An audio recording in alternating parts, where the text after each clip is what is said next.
জুলাই সনদ বাস্তবায়ন আদেশের ভিত্তিতেই কিন্তু জাতীয় সংসদ নির্বাচন হয়েছে। কাজে জুলাই সনদ বাস্তবায়ন আদেশকে যদি অবৈধ ইত্যাদি বলার কারো বা দেখানোর কারো চেষ্টা থাকে, এটা কিন্তু প্রকারান্তরে এই নির্বাচনের বৈধতাকে প্রশ্নবিদ্ধ করবে।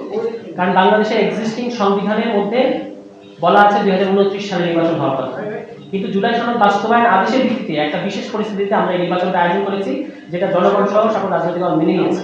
কাজে আমরা আহ্বান জানাবো জাতীয় নাগরিক পার্টির পক্ষ থেকে, আমাদের সংস্কার বাস্তবায়ন কমিটির পক্ষ থেকে, যে অবিলম্বে কালক্ষেপণ না করে এবং কোনো ধরনের ছলচাতুরি না করে আমরা সরকারের প্রতি আহ্বান জানাবো যে আপনারা প্রথম অধিবেশনেই সিদ্ধান্ত নেবেন যে কিভাবে আপনারা সংস্কার পরিষদের শপথ নেবেন এবং কিভাবে আপনারা গণভোটের রায় বাস্তবায়ন করবেন। এর কিন্তু কোনো অন্যথায় নাই, বিএনপির কাছে অন্য কোনো অপশন নাই।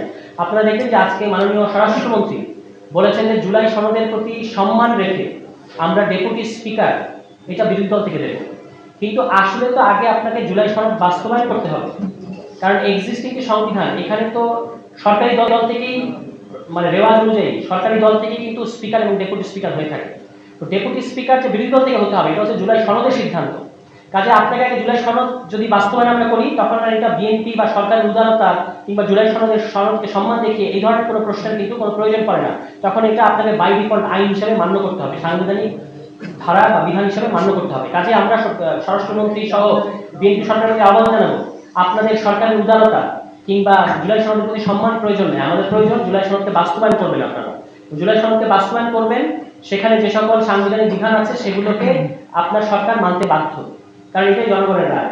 কাজেই আজকে যে চেষ্টাটা আমরা দেখলাম, সংশ্লিষ্ট সকলের প্রতি আমাদের আহ্বান থাকবে যে এমন কিছু আপনারা করবেন না, এমন কোনো সংকট সৃষ্টি করবেন না, আপনাদের স্মরণে থাকবে যে রাজনৈতিক প্রশ্নগুলোকে এবং জনগণের আন্দোলনের ফসলকে এই ক্ষেত্রে যদি আদালতকে টেনে নিয়ে আসা হয়, তাহলে কি ধরনের পরিস্থিতির সৃষ্টি হয়। এটা কিন্তু অতীতে খুব ভালো আমাদের বেশ কিছু বিখ্যাত নজির আছে, যে আপনারা জানেন তত্ত্বাবধায়ক সরকার ব্যবস্থা 1996 সালে, যেটা ছিল জনগণের আন্দোলনের ফসল, তৎকালীন বিএনপি সরকার ত্রয়োদশ সংশোধনীর মাধ্যমে এটাকে সাংবিধানিক স্বীকৃতি দিয়েছিল। এবং পরবর্তীতে 2008 সালে যখন আওয়ামী লীগ ক্ষমতায় আসে, 2/3 ক্ষমতার দেমাকে আওয়ামী লীগ কিন্তু এই তত্ত্বাবধায়ক সরকার ব্যবস্থা বাতিল করে দিয়েছেন। এই ক্ষেত্রে তারা আদালতকে ব্যবহার করেছেন, তাদের দলীয় এজেন্ডার বাস্তবায়ন করার ক্ষেত্রে আদালতকে তারা ব্যবহার করেছে, এবং তার পরিণতি আমাদের রাজনীতি, আওয়ামী লীগ সরকার, তৎকালীন অবৈধ আওয়ামী লীগ সরকার, বাংলাদেশের বিচার ব্যবস্থাকে মধ্যে তারা বিতর্কিত করেছে, এবং এটা আমাদের কারোর জন্যই ভালো হয় না। এবং আরো একটা দ্বিতীয় উদাহরণ হচ্ছে কোটা সংস্কার আন্দোলন। এই কোটা সংস্কার আন্দোলন থেকেই কিন্তু গণ অভ্যুত্থানের সৃষ্টি, এবং সেই কোটা সংস্কার আন্দোলনে যখন আদালতকে টেনে নিয়ে আনা হয়েছে, সেটাও কিন্তু আসলে পরিণতি খুব ব্রুটাল বা খুব খারাপ পরিণতি হয়েছে।